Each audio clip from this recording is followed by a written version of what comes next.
Hey babe, sorry I missed last week. It turned out to be a pretty busy one. My other sister was in town, so we ended up hanging out, and I did not remember to read a chapter. So we were on chapter 35 of The Rebels. If you're brand new here, I'm reading one chapter a week, but I missed last week, as you might not have noticed. If you're brand spanking new, I suggest going to the beginning of the playlist. Maybe I'll learn eventually how to put links in the description. In the meantime, thank you for being here for chapter 35 of The Rebels. FYI, I do read this without any editing because my friend whom I'm reading this for thinks it's funny when I fuck up, so I keep it for her. Midnight again, only this time I hadn't managed to fall asleep. Instead, I lay in bed cursing my shoulder, which had developed into a line of fire from my shoulder blade to my neck, Steve, and the state of the world in general. Finally giving up, I wandered down the hallway, through the gym, and back to the front. I headed topside, only to find Eleanor on top of the lair. "Couldn't sleep," she said. She'd thought ahead and brought a blanket to sit on. She patted the space next to her, and I climbed up. "Me neither." I settled down, crossing my legs and tucking bare feet under me. She sighed, then said, "How on earth did you decide what to do with them? I've been thinking about it all evening, and I'd probably still be waffling on about it if the decision had been left to me." I rubbed my eyes. What was I supposed to do? Can't keep 'em here, can't release 'em scot-free, and we've done the castration thing before. As for the families, I don't know. I just kept talking and hoped it'd make sense. Eleanor looped her arm with mine, leaning against me in companionable silence as we watched the stars turn. "I'm tired," I said eventually. "I'm tired of this whole administration thing. The fighting stuff is mostly all right, crazy as it sounds. At least I know who's on what side. Here, all this damn backbiting, the mob sways this way, the mob sways that way. Most of them aren't fit to be anywhere near a fight. They're emotional wrecks and a hindrance, and they don't have a clue." I sighed heavily. "And now I'm whining. Don't tell anyone, will you?" "As if I were a priest in the confessional," she promised. "Though you're right. We can't keep all these civilians here indefinitely. They need a more settled place. Maybe something they can farm and keep a few animals. It'd be rough, but it wouldn't be the fight." Right. "I think this is a problem for tomorrow. Maybe next week." I yawned. "But we gotta start looking. We'll also settle some rules of interaction between the men and women, especially singles." Eleanor yawned too. "Write it down, then post it in the common room, barracks, and gym. Tomorrow." "Come on." I pulled her to her feet. "Let's go to bed. It's going to be a long day, and Moana and Cub want to show me a play they came up with." "How come I never get invited to the plays?" Eleanor griped good-naturedly as I helped her over a slippery spot. "Because you're always in them," I said dryly. "Good night, Eleanor." "Night, Captain." As predicted, it was a full day, though in a strange way, normal too. We'd decided to castrate the young men in the early morning, before the little ones were up, and to keep the males away from the lair. On getting to their holding pen, we found each one had the word rapist carved into his forehead, and the guards, a mix of women and older men, all had no idea how it could possibly have happened. I snorted at the two innocent looks on their faces, but let the lie slide. Afterwards, I washed in the creek, scrubbing blood from my hands and trying to drown the pitiful screams and pleadings of those who hadn't appreciated the consequences of their actions until directly confronted with them. I applauded loudly after Moana and Cub's play, joined by Phoenix. The girls had done an adorable, jumbled mixture of kids' films and songs enthusiastically. Then it was fight training in the gym, and Sarge gave me a good workout, followed by lunch. "Is it just me, or have we hit a routine?" I asked. Eleanor looked up from her tea. "We've found a new normal. Contrary to what the movies like to show, people manage to find a routine and make life normal under most circumstances. It's subjective to each person, really. Oh, and on the matter of normal, don't forget to check on Pork Pie. You haven't seen him since we left, and he's doing quite well physically." I think he's worried about how he'll fit in without a leg, though. And Bear, Amana interjected. She is muy enojado. The young woman watched me expectantly. Are we seriously going back to this? I glared at her.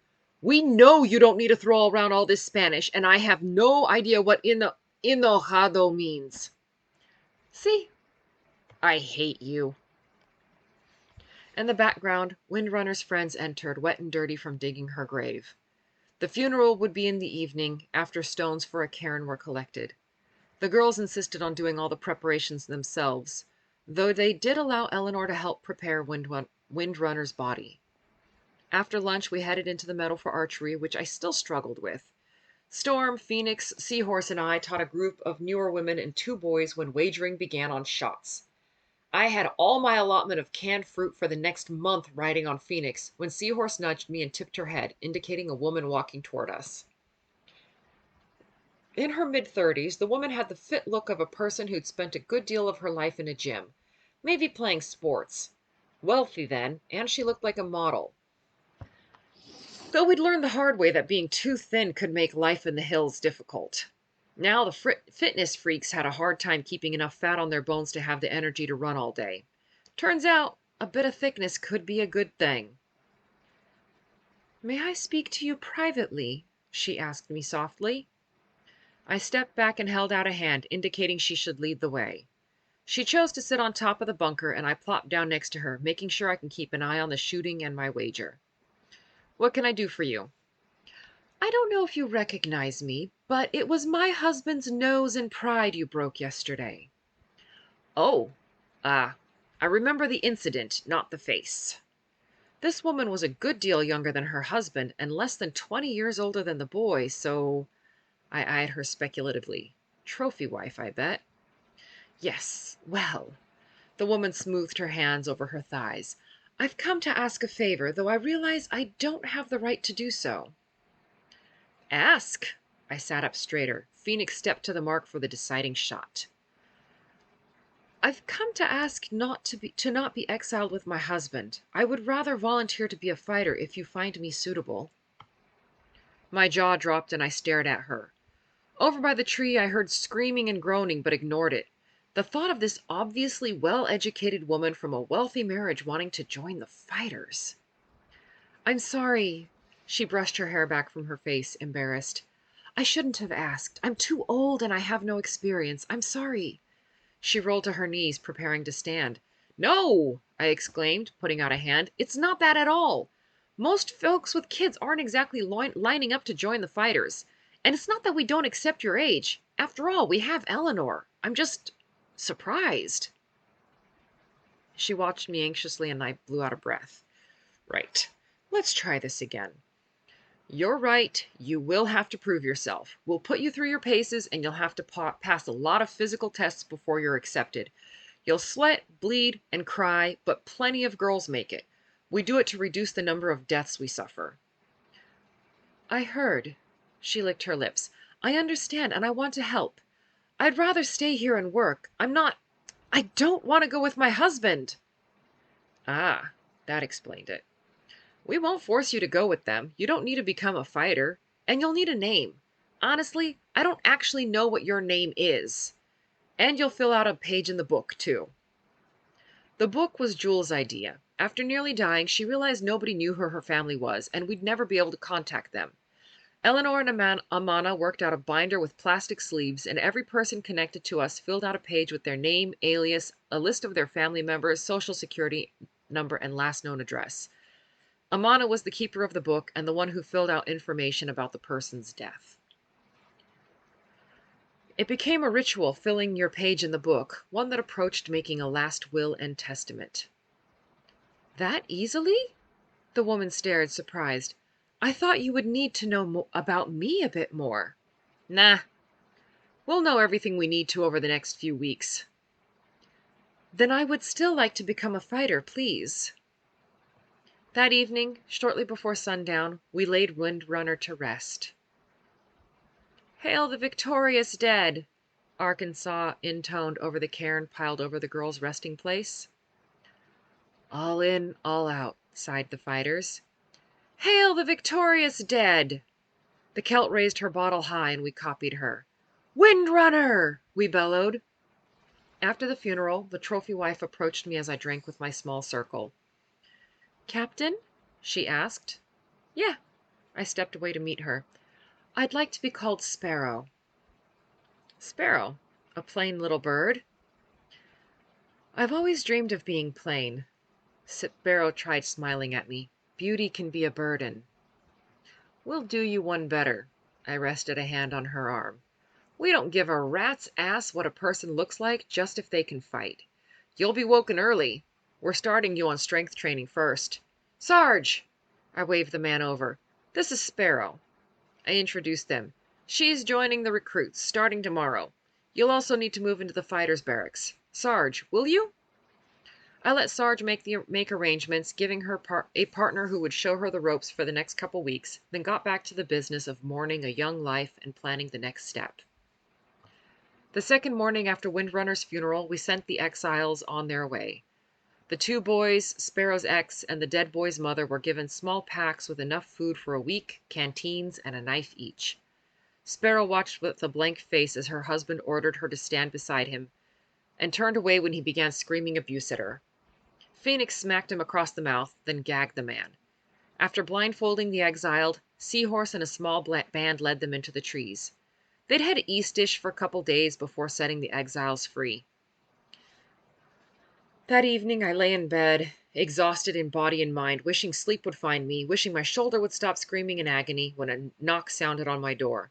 I rolled to my side, wincing as the line of pain shot up to my ear. What? I snarled. The door swung open, revealing a tiny little cub dressed in a cut-down nightgown, gazing at me, her large brown eyes showing hurt and a gathering of tears. Before I could apologize, say anything, she disappeared down the hall. I heard the pattering of her little bare feet, and above that, a sob. Fuck! I rolled out of bed, limping down the hallway after her, wincing every time my right foot hit the ground. That rock I'd landed on had given me a deeper bruise than I'd thought. I followed the sound of Cub's cries, finally tracking her down to a storage closet of all places. She huddled amongst the sheets and blankets, knees tucked to her chest, arms wrapped around them, and head down, making the smallest bundle possible. Cub, baby. I reached out to her tentatively on my knees in the doorway. The little girl flinched away, sobbing now. Oh, honey, I'm sorry. I didn't mean to snap at you. She curled tighter. I thought it was Kestrel or Phoenix. You know they always piss me off. I peered down, trying to see her face. The sobs quieted to little sniffles. What did you want? I wanted you to tell me a story, she whispered, barely raising her head. A story? All these months, and she'd never asked for one before. Bethy's mommy was holding her and telling her a story. Her breath hitched. I wanted my mommy. I wanted to be held. And mommy's not here, so I went to you, and you were mad? Tears pricked my eyes. I reached out and gathered the girl up, shifting so my back was against the blankets in the bottom of the closet with Cub cuddled close. Oh, baby, I whispered into her herb-scented hair. I'm so sorry I sounded mad, but do you know what? I tried looking at her face again. Cub tipped her head to the side, just enough that I could catch a glimpse of one eye. Even if I'm mad, seeing you makes me feel better. So you can come in any time you want and my mad will go right away. Really? She treated me to wide-eyed incredulity. Really?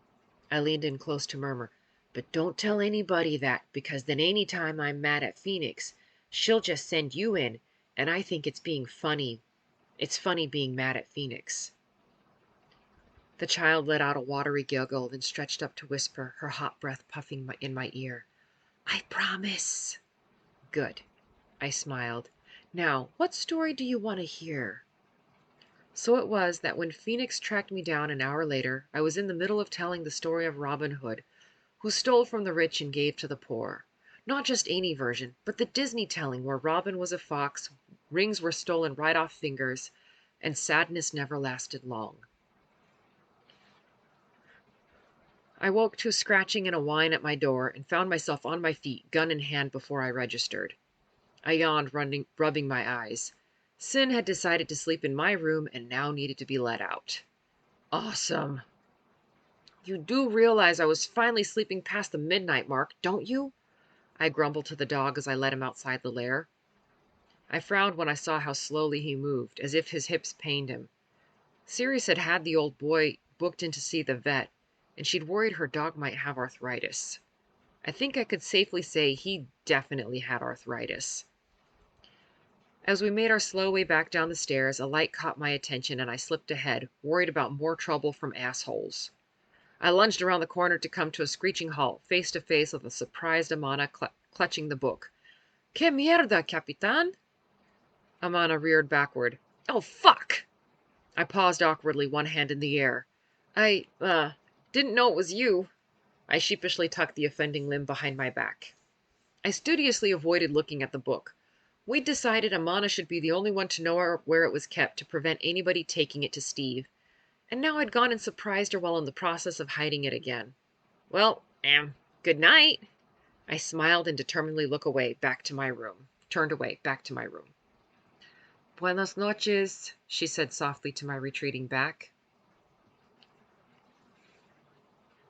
What is it that has you so upset? Eleanor asked me gently. She'd finally cornered me in my room when I had no ready excuse to escape her gentle interrogation. Ever since I said that prayer yesterday, in fact. I haven't been grumpy, I said, crossing my arms. Oh, no? She raised her eyebrows and nodded at my arms. I uncrossed them hurriedly. What? I always cross my arms. Keeps my shoulder from hurting. Ha! You only talk about your shoulder when you're avoiding. Talk! I spun away, raking my hands through my hair, annoyed when they caught in tangles, tugging painfully. It's that whole thing where you prayed for our deliverance and for us to know God. I finally gave in. I always thought he wanted peace and was full of love and all that. But I'm a fighter. I've killed, and I'll do it again many more times. According to what I remember of the New Testament, I'm virtually antithetical to everything Jesus taught. So how am I supposed to reconcile the two? Be a peaceful person of God while our whole world burns? Or reject everything and fight back? I don't see a happy medium here. And what about the way people are being treated? I spun, pacing the room. The invasion, the rapes, the murders. I heard a lot before about how can we say God is good if he allows this suffering. How's this supposed to make any sense? Captain. Eleanor stepped forward, sympathy shining bright. Sit down before you wear a trench in the concrete. I couldn't, but I did lean against the wall, wary in a way I never was in the field. First off, it was very rare for physical freedom to happen as a result of direct interventions like fire, brimstone, or miracles. It seemed that most of God's rescues involved him empowering and blessing a few people who fought impossible odds. I snorted. So what? Now we're blessed? I couldn't keep the bitterness out of my voice. Yeah, we're doing great with all the innocents killed, ain't we? You are doing very well. Steel-laced Eleanor's tone. How many people are living here in safety? 2 weeks ago there were 4 more. And we dealt with it as soon as we knew. You are not responsible for the behaviors of others. Neither is God. She walked forward, long skirts swirling around her legs. One thing people tend to overlook about the Bible is that Adam and Eve were given knowledge of good and evil. Knowing the difference means you can choose. So if there's evil done, it's because a human chose to do it. Those young men had every advantage in life, knew better, and chose their path. Steve chose to come here. The soldiers continue to choose to follow orders. They chose this. They did, not you. Now you have a choice to make too. To keep fighting, to keep struggling in the direction you know is right, or to give up. If you choose to give up, would that be on God or on you? Eleanor rested a hand on my arm gently. Think about it. Just because you're not sure you believe in God anymore doesn't mean he doesn't continue to believe in you. I stayed against the wall, staring blindly, unaware she'd left until the door clicked shut behind her. And we're on to chapter 36. I'm going to get this uploaded as soon as I can, and then I'm going to roll over and read another chapter to go and make up for the one I've forgot to do last week, this one. So, if you've just listened to this one, you'll see me in this exact same look. Because, why pretend? It's just too much work. Anyway, I'll see you in a few minutes.